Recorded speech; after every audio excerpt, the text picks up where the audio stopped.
पुरुषोत्तम महात्म्य बा मलमास पुराणर 20 अध्याय चलन्तु शुणिबा।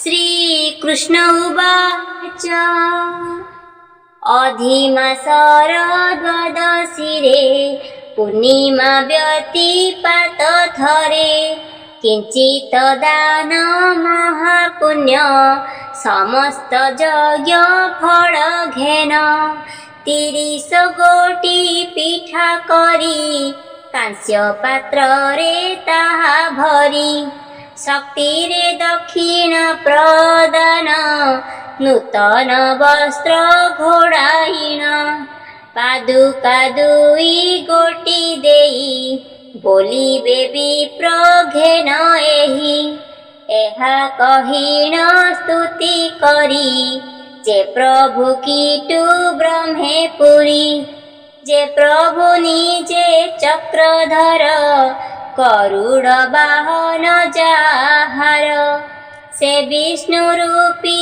विप्रपादे मन मोरहु अप्रमादे ए अधिमास व्रत पुन पाई मुकली एहा दान ए देश कुरुक्षेत्र मणि तुम्भंकु विष्णु समजाणी ए दान पृथ्वीर सम घेन हे पुरुषोत्तम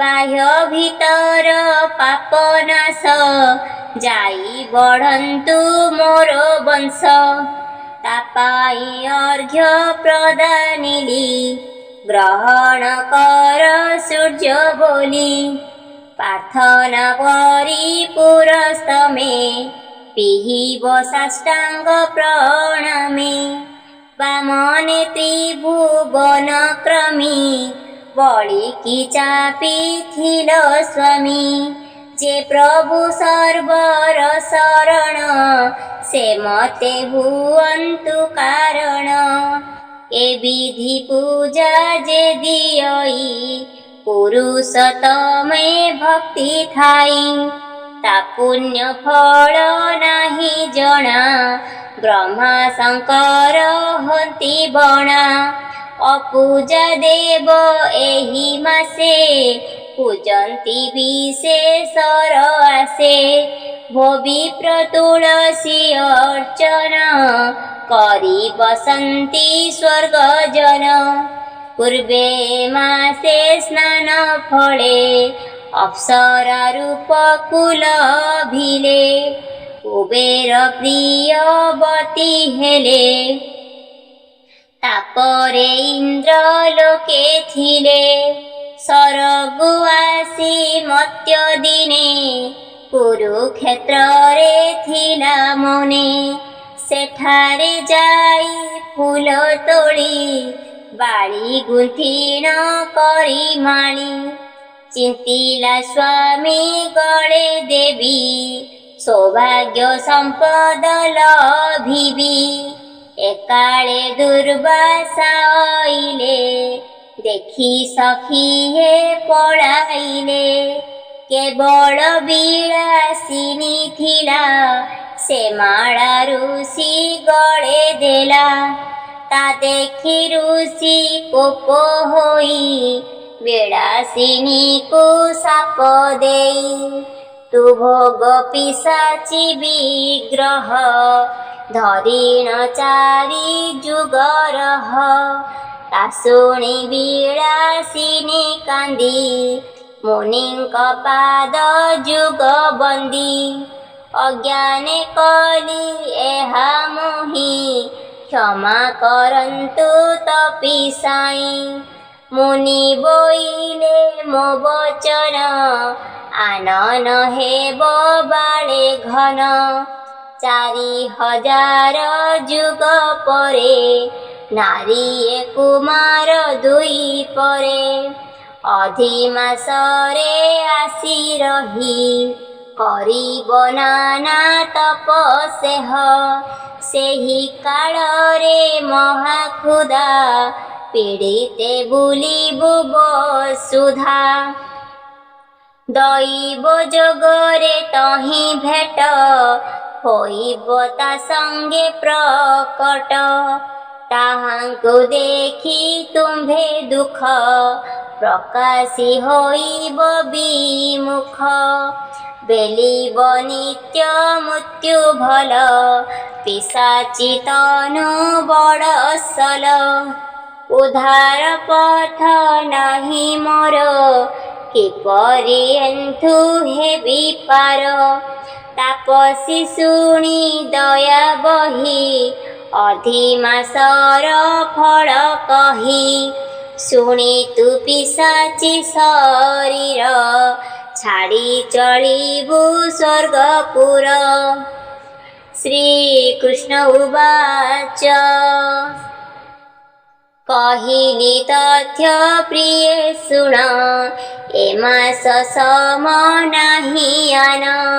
ଏ ମାସ ସ୍ନାନ ଦାନ ଫଳେ, ସକଳ ସଫଳ ଭୂତଳେ। କହନ୍ତି ବିପ୍ର ନାରାୟଣ, ଶ୍ରୀକୃଷ୍ଣ ଚରଣେ ଶରଣ। ପାଇବ ବୋଲି ମର୍ତ୍ତ୍ୟଲୋକେ, ଜୀବନ କଟାଉଛି ସୁଖେ। ଇତି ଶ୍ରୀ ପଦ୍ମପୁରାଣେ ମଳମାସ ମାହାତ୍ମ୍ୟ ବିଳାସିନୀ ଅପସରା ବାର୍ତ୍ତା ବର୍ଣ୍ଣନಂ ନାମ ବିଂଶୋऽଧ୍ୟାୟ।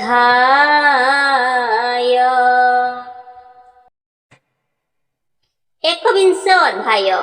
श्रीकृष्ण उवाच मासक शक्ति जार नाही, त्रिदिन स्नान करे सेहि। अमास्या द्वादशी पूर्णिमा, एतिकी स्नान फळे समा। अथवा मास शेष तिनि, स्नान आचरी फल घेनी। प्रथम स्नाने सुखे पाई, द्वितीय दीर्घायु भई। तृतीय धन करे दान, एहार अछि उपाख्यान। दक्षिणे गौतमीरे तिने, पूर्वे से प्रतिष्ठान पुरे।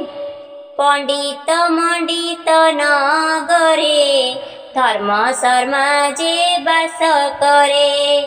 सकाळे अधिमास आसे, समस्त प्राणी स्नान आसे। वृद्ध धीरुमु चिंता करी, मासक स्नान कर हरि। मास शेषरे तिनि तिनि, करिला स्नानर पालन। तृतीय दिनर स्नान सारी, गृहाभिमुखे यात्रा करी। देखिला पथे भयंकर, प्रेतात्मा कंकाळ शरीर।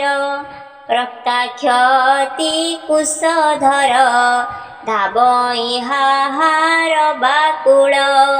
ताहाकु देखि धर्म बुढ़ा, बोइला तू किए बापुड़ा। प्रेत उवाच विनय कर पत्र जोड़ी, विप्रंक पाद पद्मे पड़ी। भो विप्रमु प्रेत अटई, श्मशाने बासे मोहि थाई। मोठारु विप्र कृपा कर, एहि न जनमु उद्धार।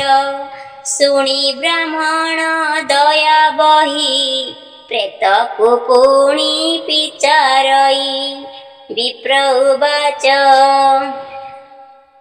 केउ कारण हेल प्रेत, कह हे ताहा मोग्रत। शुणी से प्रेत कहे सत्य, ताहारी पूर्व जन्म कृत्य। पूर्वे मु बहु पाप कली, जामिनी कांचन हरिली। विशेष सुरा पान कली, अनेक लोक मारुथिली। एपरि बहु पाप करी, ଯମଯାତନା ଭୋଗି ସାରି ଏ ଦେହ ପାଇ ଅଛି ମୋହି, ଏହାର ପରିତ୍ରାଣ ନାହିଁ। आहे दयालु विप्रवर, पारिले जीव उद्धार। ता शुणी विप्र प्रतिकार, करिबा बोइले उत्तर। हस्तरे जल धरिथिले, त्रिदान स्नान फल देले। से फले प्रेत रूप छाड़ी, दिव्य विमान परे चढ़ी। रागावंती समीपे, चलिला स्वर्गे महासुखे। विप्रकु करी नमस्कार, उद्धार हेला ता शरीर। 3 दिनर स्नान फल, नहिला केबे हेबी फल। मास व्रतर फल जाहा, नरे हृदये भाव ताहा। कहन्ति विप्र नारायण, प्रभुक पदे देई मन। इति श्री पद्मपुराणे मलमास महात्म्य स्नान फल वर्णनं नाम प्रेतमोक्षणं नाम 21 अध्याय। 22 अध्याय। श्रीरुवाच हे वासुदेव दयानिधि, कहिल अधिमास विधि। एकांत व्रत कथा शुणी, मनु संशय जाए पुणी। श्रीकृष्ण उवाच हे देव अधिमास शुण, एकांत उपवास पुण। देव दुर्लभ फल जार, शुण से कथार सार। पूर्वरु मेरु एक देशे, विंध्य पर्वत तहु बसे। तहिरु एक कुंड तहि, शिवंक हाथ धुआ सेहि। गंधर्व ऋषि देवगण, जदि करन्ति नित्य स्नान। सेहि नर्मदा कूले ग्राम, से भोगुवछटे नाम। सेठारे कई ब्राह्मण, भृगुवंशरु उत्पन्न। नाम ता कुशल शर्मा, कुशवती ता प्रियतमा। काले ताहार कन्या जन्म, नाम ता मेधावती जान। युवती हेबा पिता देखी, विप्रकु दान कले देखी। दैव जोगरे विप्रमला, विधवा मेधावती हेला। विचार कला तार हृदे, पित प्रसादी अप्रमादे। संसार दुख हेबी पारी, एमंत विचारी चतुरी। पितांकु पचारिला जाई, ताहांक उपदेश पाई। ए महाव्रत स्थिर करी, प्रभात उठी स्नान सारी। ब्राह्मण गण नित्य बरी, सुपर्ण दाने तोष करी। विधि पूर्वक उद्यापन, करी जापन्ते बहुदिन। अनेक अधिमास कल, शेषरे प्राण विसर्जिल। शिवजींकर संगे गला, सबुंक पुरे विजे कला। अनेक काल तहि रही, मते सुख को से इच्छई। तेणु उत्पत्ति काशीपुरे, विशाला क्षीर देवी कोले शेषे काशीर देवी होई लोकर कल्याण साधई आरोग्य मेख्या दानरता काशीरे बोलंती देवता ताहांक एकई संगीत से मध्य करे एही व्रत अन्ते कैलास गति पाई मंगल गौरी बोलाई काशीरे करी छंती बास एकथा जाने सुपुरुष ए मास स्नान महापूत तीर्थ फलिब सुनियत ए अधिमास चरित ब्रह्मा शंकरे अविदित सहस्रमुखे शेष देव न करि पारिछन्ति ठाव बेसी कहिबा नाही फल कमले जान सुनिश्चल कहन्ति मुकुतांक सुत द्वाविशधा समापत इति श्री पद्मपुराणे मलमास महात्म्य मेधावती चरित्र कथनं नाम द्वाविंशोऽध्यायः।